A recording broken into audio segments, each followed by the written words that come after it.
Hello friends, आप देख रहे हैं मेरा YouTube channel stand with Sabina और आपके साथ मैं हूं सबीना तामंग देशमुख। आज हम बात करने वाले हैं उन लोगों की जो कि दूसरों की बेइज्जती करना काफी पसंद करते हैं, जिन्हें बहुत मजा आता है, जिन्हें रात को बहुत सुकून की नींद आती है क्योंकि वो सामने वाले की बेइज्जती कर देते हैं। यानी कि कमेंट बॉक्स पर कुछ ना कुछ ऐसा जरूर गंदा और भद्दा लिखते ही लिखते हैं जिससे बहुत मजा आता है उन्हें।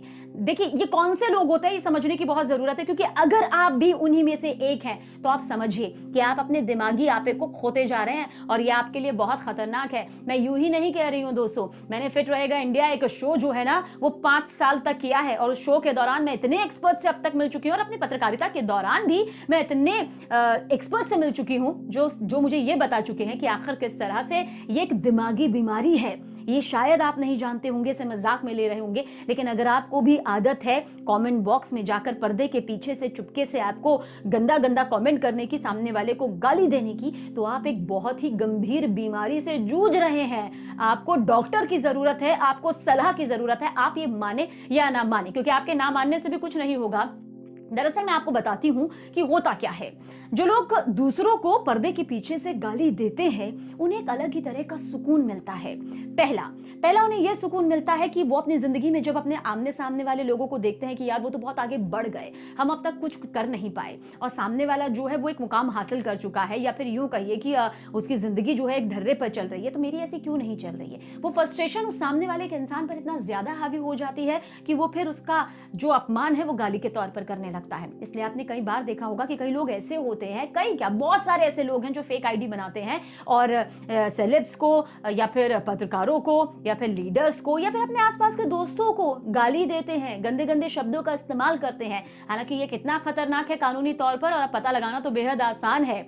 इसलिए संभल के रहिएगा अगर आप इस बीमारी से जूझ रहे हैं। तो पहला तो इस तरह के लोग होते हैं। दूसरा, इस सोच के साथ लोग देते हैं गालियां कि चलो यार हमें कोई नहीं पकड़ पाएगा, हमें कोई पहचान नहीं पाएगा, और ये बड़ी हस्ती है, क्या पता गालियों के जरिए ये हमें नोटिस कर ले। बिल्कुल ऐसा होता है। कई बार सामने वाले के गाली देने का मकसद, सामने वाले के अपशब्द कहने का मकसद यही होता है कि अगर मैं इससे अच्छा लिखता रहूंगा तो फिर तो ये मेरी तरफ ध्यान नहीं देगा, बुरा लिख देता हूं, पक्का मुझे कोई ना कोई रिप्लाई तो जरूर मिलेगा। और ऐसा होता भी है।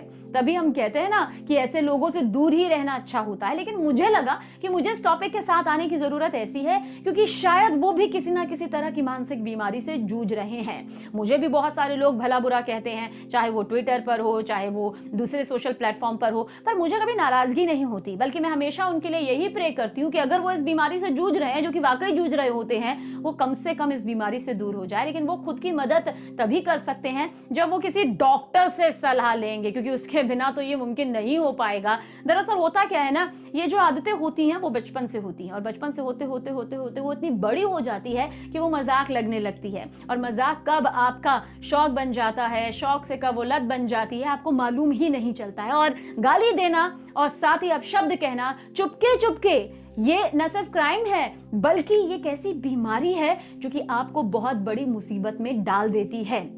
इसलिए मैं कह रही हूं इन सब चीजों से बचकर रहिएगा। कई लोग कहते हैं कि गालियां जो होती हैं यार वो तो नॉर्मल होती है, दोस्तों में हंसी मजाक में चलती है। देखिए, उस टाइप की गालियां तो बिल्कुल अलग होती हैं, वो दोस्तों की मस्ती मजाक के लिए होती होंगी।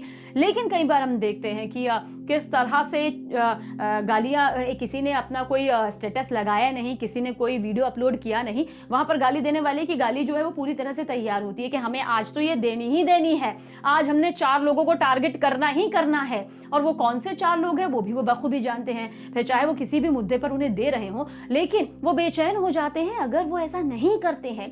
उनकी बेचैनी कई बार इतनी बढ़ जाती है कि वो लोगों को फाइन करना शुरू कर देते हैं कि आज मैंने इसको कुछ बुरा नहीं बोला है। उनके मन में जो ये सब चलता रहता है ना दोस्त, वो एक बेहद खतरनाक हो जाता है और कई बार ये आपराधिक प्रवृत्ति के भी बन जाते हैं। मैं अभी भी आपसे कह रही हूं, अगर ये आपकी शुरुआती आदत है ना तो इसे ना शौक बनने दीजिए और ना ही अपनी लत बनने दीजिए। संभल जाइए क्योंकि ये बहुत जरूरी है। ऐसे बहुत सारे लोग हैं जो इस बीमारी में उलझ रहे हैं। सोशल मीडिया का प्लेटफॉर्म इससे भरा पड़ा है और आप कहेंगे तो क्या मैडम वो सब बीमार है? जी हाँ, वो सब यहाँ से बीमार हो चुके हैं। वरना सोचिए, आलोचना करने के कई तरीके होते हैं। आप किसी की आलोचना कर सकते हैं, खुलकर करिए, अपने शब्दों को इस तरह से रखिए कि लगे कि आप आलोचना कर रहे हैं। किसी को गाली देकर, किसी का अपमान करके आप खुद खुश हो सकते हैं। सच्चाई यह है कि आप भी खुश नहीं होते। आप भी जानते हैं कि वो आपकी सीधे तौर पर परवरिश से जुड़ जाता है, और दुनिया का शायद ही कोई माता पिता होता होगा यार जो अपने बच्चे को ये कहेगा, जा बेटा बड़ा होकर तू गाली दे, जा बेटी बड़ी होकर तू ऐसे ऐसे बातों का इस्तेमाल कर। जी नहीं, कोई नहीं देता, ये हम खुद सीखते हैं। बात सिर्फ इतनी है कि ये परवरिश पर आ जाता है। तो अगर आपकी ये आदत है तो एक बार फिर से कहूंगी, ना शौक बनने दे ना लत बनने दे। अभी इसका सॉल्यूशन आपके हाथ में है, बाद में ये आपके हाथ से चला जाएगा। अब भी मनू कमेंट बॉक्स में गाली देने की, तो ये आप पर है यार, लेकिन मैं अब भी आपके लिए प्रे करूंगी कि ऊपर वाला आपको सुरक्षित रखे, महफूज रखे और इस आदत से आपको हमेशा के लिए छुटकारा मिल सके। स्टैंड विद सबीना में बाय बाय।